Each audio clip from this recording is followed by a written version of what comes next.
there doesn't seem to be much in the way of an adaptation in the heart. The problem is most of the training studies have been really poorly done, really poorly controlled. In fact, there are very few training studies being done. I was alerted to a recent one a couple of weeks ago, which I haven't had the chance to look through yet, to see whether or not they have appropriately controlled intensity, because it's always the first thing I look at now when I look at a study.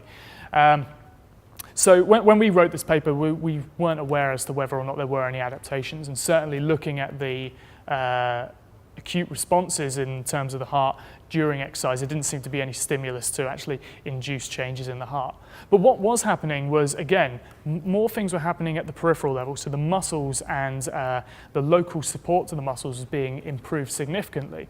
Now, what you've got coming from the heart, you've got main arteries which lead out to the rest of the body. But as you get closer and closer to the individual cells, they get smaller and smaller into capillaries. And it's these capillaries that really actually allow for transport of oxygen and various different products into and out of the cells. And what happens is if you get more capillaries, then you've got a greater surface area for actually that transport to occur. So what seems to actually happen, and again it seems to be controlled maybe by this AMPK molecular pathway, is you get an increase in the number of contacts of capillaries, so you get what's called a capillarization. You get more capillaries being produced at that muscular level. So not only is the muscle improving, but the actual support structures to the muscle are being improved as well, which allows more oxygen to be delivered to that area. So you're not only increasing your ability to utilize oxygen in the muscle, but you're actually increasing the amount of oxygen that can be transported to it. So you get an increase in the number of capillaries leading to all of these muscle fibers, and you get an increase in the capillary to fiber ratio. So you get more capillaries to each fiber. So not only do you have, say, for example, one fiber and one little capillary just feeding that fiber, you get loads of capillaries just funneling products into that muscle. Now, all of these physiological adaptations we think are what's responsible for these improvements in cardiovascular fitness.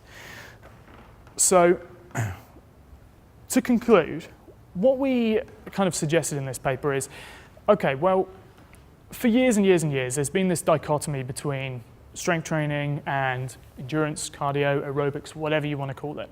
And that seems to be false. Most people, like Robbie said, don't enjoy cardio. Most people don't enjoy going out and running miles and miles and miles and miles. But they're unaware that they can produce the same effects by training once, twice a week for at most 10, 15 minutes, just working really hard by doing resistance training. Now, there are some people who enjoy running, enjoy cycling, enjoy swimming, and that's fine. They can go out and do them. But the important thing for me is to convey the message that if the objective of you performing exercise is to improve a particular aspect of your fitness, your cardiovascular fitness, say, for example, then would you not want to do that in the most efficient and time-efficient way possible, and also the safest way possible, because intense resistance training, when it's properly conducted, is safer than long, slow, high-impact, repetitive cardiovascular training as it's typically performed. Now, that doesn't mean to say that athletes who are endurance performers should exclusively be doing this type of training, and it's something that we make very clear in the paper. You know, if you're an athlete and you're running marathons, just doing resistance training doesn't mean you're going to be able to perform at your best in terms of that sport, because not only does all of this stuff contribute to your sport, but there are a whole host of other things. The skill in terms of your efficiency of running, psychological factors, various other things as well. So by no means does this mean that doing this is the be-all and end-all in terms of sporting performance, but it is the same as traditional cardio training in terms of the everyday Joe improving his cardiovascular fitness, to make him be more fatigue resistant and more endurable to deal with his day-to-day activities or the sport he plays at the weekends, or a couple of evenings during the week. It's not going to make you an elite athlete, but it's going to produce the same physiological adaptations in significantly less amount of time and improve your strength as well.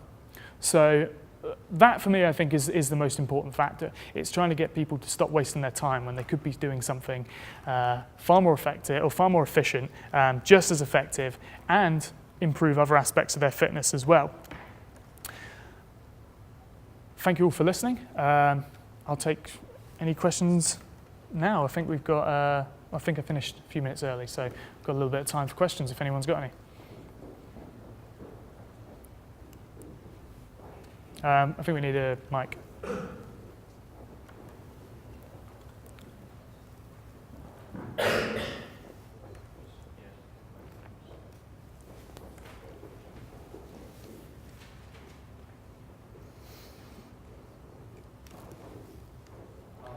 Hi, I've come across high endurance training with.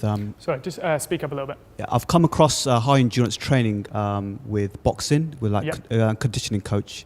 So I think I've read about it similar before. So in terms of how I apply that in my training routine, are you saying that we just need to train to failure? For example, I think you gave you mentioned something about leg extensions. Can you just go over that again very quickly? Okay, so are you a boxer then? Yeah, I do boxing at the moment. Right. Okay. Well, typically when I work with athletes, I tend to actually avoid working with athletes nowadays because I work with a lot of professional athletes, and it's quite difficult to recondition them when they've been so indoctrinated by various coaching folklore. But typically, the first thing I try to get people to do is recognize that there's a difference between skill conditioning and physical conditioning, or improving your body, improving your physiology, and improving your ability to perform certain movements that are associated with your sport.